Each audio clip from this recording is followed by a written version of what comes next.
We're here with Coach Fitzsimmons. A beautiful day at the Don Baker today for the men's and women's cross-country teams. Walk me through the men's and women's races and tell me how you thought they did, Coach. Well, it was, the meet was a meet design. Coach Clay called down here to Coach Huber and I, and he suggested, since we're not eligible for the region meet, to have a dual meet to conclude the season. And we couldn't have asked for really a better day at this time in November. And so the women were just trying to go out there. We haven't had a chance to run on our home course and get a time for many of our athletes, so we were just trying to go out there and set a time that we can build off of for next year.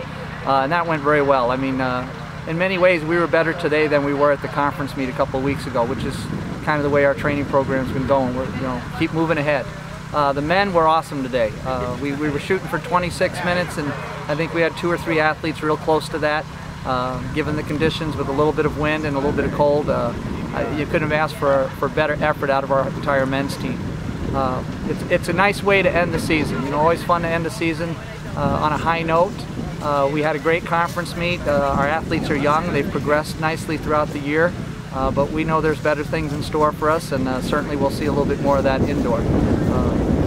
With the indoor season coming upon us, though, it's a little bit different scenario for a lot of our athletes, because then we'll start mixing up different groups. But we look for Megan Hilson and Carol Miller and Ashley Giese and Jessica Brantley to kind of shore up our middle distance crew, particularly from 1500 to 3K, with many of our other athletes competing from 3K to 5K. On the men's side, those first 3 guys we have, they can run just about any race we put them in.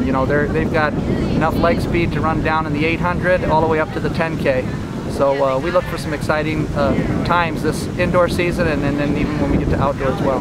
Now tell me a little bit about Carol Miller. She was the top female today, her second year in the Coyote program. Tell me a little bit about her maturation this second season.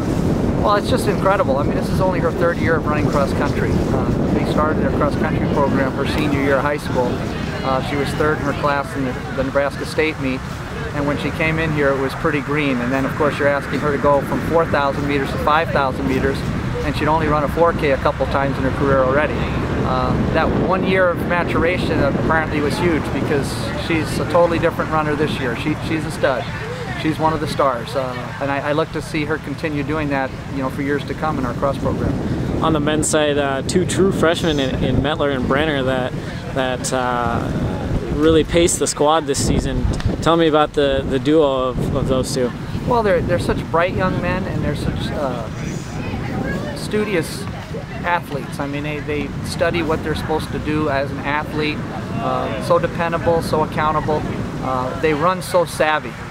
You don't normally see 2 freshmen run as smart as they do. And the neat part is they're 2 different style runners. So when they're out on the course running together, it's really kind of unique, because Travis has got a lot of leg speed. There's no secret. He's a pretty fast half-miler, and Jeffrey's kind of a longer distance guy, and somehow they balance the 2 out on the course to push each other.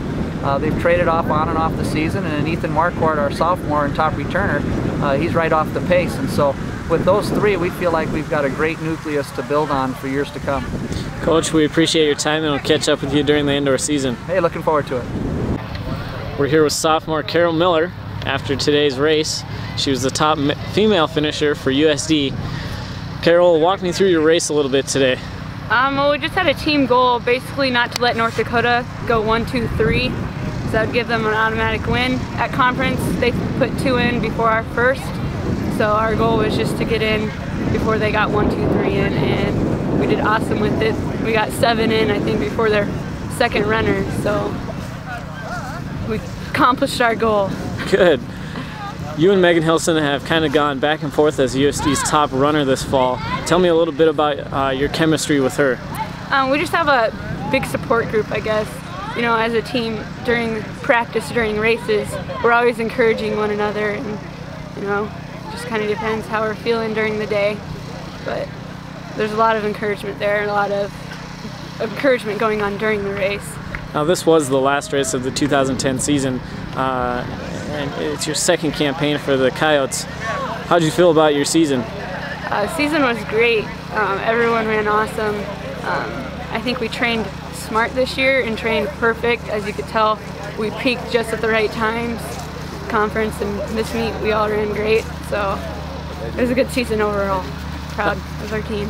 Now you head to indoor track, and did you get all Grade West last year at indoor or outdoor at all? Indoor with the relay team, outdoor with the 15. Tell me a little bit about your goals for the track season this season. Oh, I don't even know where to start. I think this year is a completely different year. My cross season has gotten a lot different, so I don't even know for goals yet. I think I need to sit down with my coach and figure that out.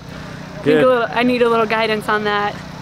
We'll take some time and sit down with Fitz. We'll catch up with you during indoor track. Thanks, Carol. Hey, thanks. All right, we're here with Travis Brenner, freshman on the USD men's cross country team. He was a top finisher today during the UND duel. Walk me through your race a little bit today, Travis. Today I just wanted to go out a little bit more conservative than I did at conference, because at conference I couldn't really hold the pace that well.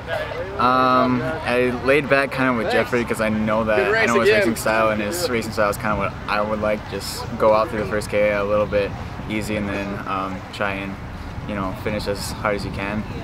And then once I knew that we had dropped the North Dakota guys, it was just kind of a little bit of friendly competition between me, Ethan, and Jeffrey. And then after that, it was just kind of me and Jeffrey racing to the finish. So, yeah. You mentioned Jeffrey several times. He's a fellow freshman on the team here. You guys have gone back and forth a little bit this year. You both led your fair share of races. Tell me a little bit about your chemistry with Jeff so far. Jeffrey and I get along really, really well. I mean, I don't know. At first, when I first met him, I had no idea what to expect. He's a B schooler from Eureka, small town South Dakota. So, yeah, I mean, in the first race it just kind of surprised me, and then we've just had a good thing going, like leading back and forth, and I mean, we hang out a lot, and he's even my neighbor on my floor. So yeah, we get along really, really well, and we race together really, really well. So it's working out for us. Now this is the last meet of the 2010 season, your first in the Coyote program. Tell me a little bit about how it's gone so far, what you've gained during this cross-country season. This cross-country season definitely went really well for me. I mean, I didn't expect to do as well as I thought I did. It was definitely, and I think what made it easier was there wasn't a whole lot of pressure on us. We're freshmen, we're a young team. We just kind of went out there and competed, and it definitely was a lot of fun, and it just really paid off, all this hard work that we've gone through this season. So yeah. Now you head to indoor track, a sport that they don't have here in high school in South Dakota. So what are your expectations for the indoor track season? My expectations, I guess, are, I'm not even really sure what to expect. I'm not a big fan of, from my experiences, I haven't been a huge fan of running on an indoor track. I mean, I'm not a huge fan of the 50-meter turns, but it's something I'm gonna have to get used to. So I mean, I'm just expecting to use this indoor track season as a transition to my outdoor track season and see how that goes for me. Thank you for your time, Mr. Brenner. We'll catch up with you during indoor track. All right, thanks.